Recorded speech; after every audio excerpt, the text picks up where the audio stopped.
tout le monde, j'espère que vous allez bien. Donc je vous retrouve pour les sorties des mois de novembre et décembre qui m'intéressent. Alors oui, à la base je ne pensais pas vous la faire grouper, mais au final en décembre il y a quand même relativement peu de sorties. Donc je me suis dit que j'allais coupler les deux. Donc par contre elles sont mélangées, je ne sais plus ce qui est sorti. J'ai pas mis les dates de sortie, donc dans tous les cas vous retrouverez les titres en barre d'infos. Mais il faudra aller voir par vous-même les dates de sortie parce que je ne sais pas. Donc on commence tout de suite avec les livres que je veux absolument. Donc nous avons Nos cœurs tordus, le tome 2 chez Bayard de Séverine Vidal et Manu Kos. Donc j'avais lu le premier tome que j'avais beaucoup aimé et il me tarde de les retrouver dans une seconde aventure. Ensuite nous avons Dreamers de Ena Fitzbell publié chez City Éditions. Le résumé, je sais pas, m'intrigue beaucoup. Nous avons une suite de saga avec l'héritier des Draconis, le tome 4 qui est l'avant-dernier tome de Carina Rosenfeld chez Gulfstream. Sachant que le 5 il sort en janvier ou février, je ne sais plus, et que ce sera le dernier de la série. Ensuite nous avons le temps, un tome tellement connu d'une série, puisque nous avons Gardien des cités perdues, le tome 7 de Shannon Messenger chez Lumen, dont je vais commencer le premier tome le mois prochain. Nous avons Dry de Neil et Jarrod Schusterman dans la collection R. Donc celui-ci je l'ai déjà. Mais je vous avoue qu'ils sont éparpillés assez loin de moi, donc j'ai la flemme d'aller les chercher. Ensuite nous avons Et si les chats disparaissaient du monde, c'est pareil. Alors je ne sais plus de qui c'est du Poche et je l'ai acquis également. Ensuite nous avons l'intégrale de Banseed regroupant les tomes 1 au tome 3 chez MXM Bookmark et de Fanny André, qui me fait bien envie puisque j'ai que le premier tome. Donc non, le deuxième, pardon. J'ai le deuxième, donc je vais probablement craquer pour l'intégrale et avoir les 3 tomes. Ensuite nous avons Crapule, le tome 2, donc une BD publiée aux éditions Dupuis qui est déjà lue et que je vous ai déjà parlé en point lecture, que je possède également. Ensuite un livre que j'ai juste mais tellement aimé, je ne peux que vous le recommander. Il s'agit de Marabelle et le livre du destin de Tracy, je ne sais plus comment, publié chez Bayard. J'ai passé un excellent moment de lecture avec ce livre et je ne peux que vous le recommander. Ensuite nous avons Ensemble à minuit publié chez Casterman que je me suis également procuré. Gros sur le cœur de Karen Ponte chez Michel Lafon, donc en poche, qui me fait très envie également. Lune rousse, donc c'est le tome 1 des Loups-garous de Tierceleux de Silène Edgar et Paul Béorn chez Castelmore, que j'ai également. Ensuite nous avons Lula et les monstres de Christelle Le Bailly, publié en auto-édition, donc que j'ai lu, que j'ai reçu en service presse papier, que j'ai déjà lu, et malheureusement je ne l'ai pas spécialement aimé.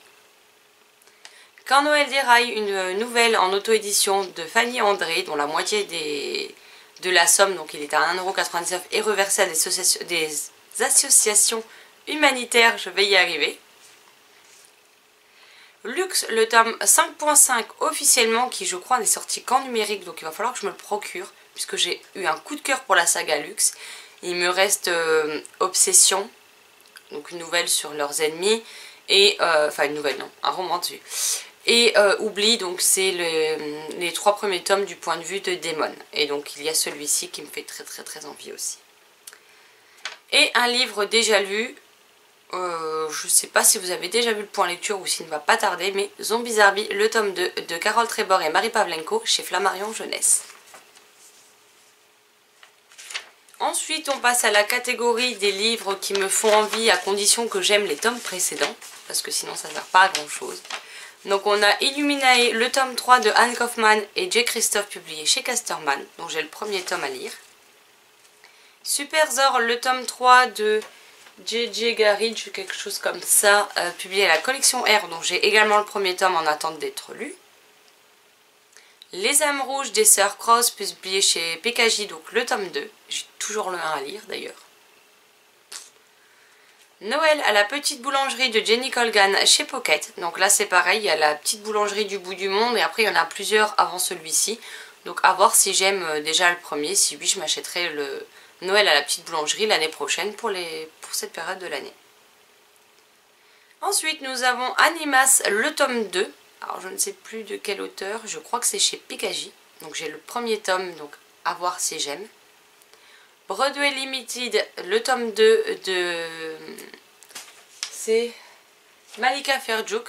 Donc moi j'ai le premier en poche, donc là le 2 vient de sortir en grand format, mais je me le note comme ça si j'aime. Dès qu'il sortira en poche, je me le procurerai. Ensuite nous avons Le Manoir, cycle 2, tome 5, qui est l'avant-dernier tome de la saga, de Evelyne Brissou-Pellen, publié chez Bayard Jeunesse. Métamorphose, le tome 5 de Erika, je ne sais plus comment, publié chez Ken Édition. Quand tu descendras du ciel, qui fait plus ou moins suite à N'oublie pas mon petit soulier de Gabriel Cat. Donc là les deux sont ressortis en poche avec des couvertures bien sympathiques. Et en gros c'est une histoire où on suit le même personnage en fait, même si je pense qu'on peut les lire indépendamment, mais je suis pas très sûre. Et Simon Thorne, le tome 3 de... il est où? De Aimé Carter, publié chez Michel Lafon. Donc j'ai le premier tome à lire, donc on verra en fonction. Ensuite, dans les livres qui me font envie mais qui ne seront pas des priorités d'achat, nous avons Laisse tomber la neige, 10 millions d'étoiles, Monster, qui est par l'auteur de Gone chez PKJ, Au bout des doigts, donc ça c'est le nouveau Gabriel Katz qui est l'écriture du roman par rapport à un film, Au pied du sapin.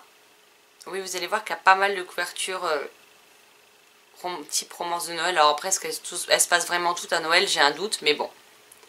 Comment ne pas faire pitié à Noël quand on est célibataire?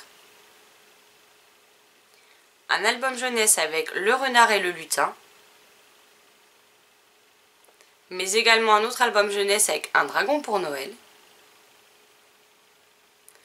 Les baleines célestes de Elodie Serrano chez Plume Blanche. Je te ferai aimer Noël. Joyeux Noël, monsieur Miggles. Je sais pas si ça se prononce comme ça. La gourmandise est un joli défaut. La Maison des Secrets, le tome 1, qui de mémoire est publié chez PKJ. L'année où j'étais retrouvée de Cécilia Ahern. La surprise de Noël de Debbie Macomber. Le miracle de Corbinwell. Le pouvoir du temps, les tomes 1 et les tomes 2. Les carnets de Cerise et Valentin de Joris Chamblin et je ne sais plus qui chez... je ne sais plus non plus l'éditeur. C'est la même chose que pour les carnets de Cerise. Donc moi je ne les achète pas, je les emprunte à la médiathèque, mais je me le suis noté comme ça quand ils l'auront, je pourrai l'emprunter et découvrir ce tome. Les temps d'une vie, le tome 1 d'Enel Tismae qui est republié chez Sharon Kenna Édition avec une couverture juste mais à tomber par terre. Donc j'ai les deux en numérique, j'avais adoré le premier tome et je vous le note parce que c'est vraiment une série avec la mythologie, les dieux grecs qui est vraiment sympathique. Immortel, le tome 1, publié aux éditions Cyplog. Papa malgré lui. La magie d'une rencontre de Suzanne Wiggs. Roméo cherche Roméo. Sur ma liste. The Christmas Sister, donc il est sorti en français, hein, ça c'est le titre VO, mais je me souviens plus du titre français, donc je vous mets la couverture. Un week-end de fête.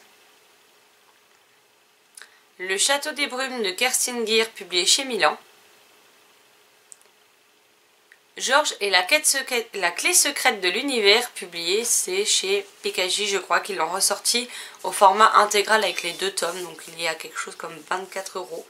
L'ouvrage livre est canon, ils existent aussi en poche. Et la dernière fois, quand j'ai été utiliser mes chèques cadeaux que j'ai reçus du boulot à la FNAC, parce que c'est le seul magasin à proximité où mes chèques cadeaux étaient pris, donc j'ai dit autant aller sur place parce que moi ça évitera de commander, d'attendre et de risquer que mes livres soient abîmés. Et j'ai hésité avec celui-là, puis finalement j'ai tranché pour d'autres, donc à voir si je finis par craquer à un moment donné ou à un autre. Donc voilà pour les sorties livresques de cette fin d'année qui m'intéressent. Je sens qu'en janvier, février, mars, on va encore avoir une bonne dose. Donc voilà, on verra bien ce qui me fera craquer et ce que je vous présenterai. Donc par contre j'ai décidé de faire un petit changement au niveau du format de ces vidéos, enfin du format, plutôt des dates de publication. Parce qu'au départ je voulais publier en général la première semaine du mois en cours. Et le problème c'est que souvent on n'a pas encore les visuels, on n'a pas toutes les dates de sortie. J'ai beau regarder sur Lizée qui regroupe pas mal de maisons d'édition. J'ai beau regarder sur chaque site individuel des maisons d'édition, sur Booknode. Le problème c'est qu'il y a des moments où les sorties elles sont annoncées et apparaissent sur les sites qu'une semaine avant. Donc en fait ça devient trop compliqué à gérer parce que je vous fais une vidéo et au final je revois des trucs derrière, je les rajoute, je refais pas de vidéo derrière donc il manque des titres. Donc j'ai décidé de vous les faire plutôt vers la dernière semaine du mois. Comme ça vous voyez ce qui m'intéresse dans le mois, est-ce que j'ai acquéri déjà ou non, tout simplement. Donc j'espère que ça vous conviendra quand même. La vidéo est à présent terminée, j'espère qu'elle vous aura plu. N'hésitez pas à me dire si certains des titres que je viens de vous présenter vous font également envie, si vous les avez achetés. Si vous les avez achetés et lus, n'hésitez pas à me dire ce que vous en avez pensé ou quels sont les titres qui vous font envie pour cette fin d'année. Sur ce, je vous souhaite une excellente journée, de très belles lectures et je vous dis à très vite dans une prochaine vidéo. Bye bye!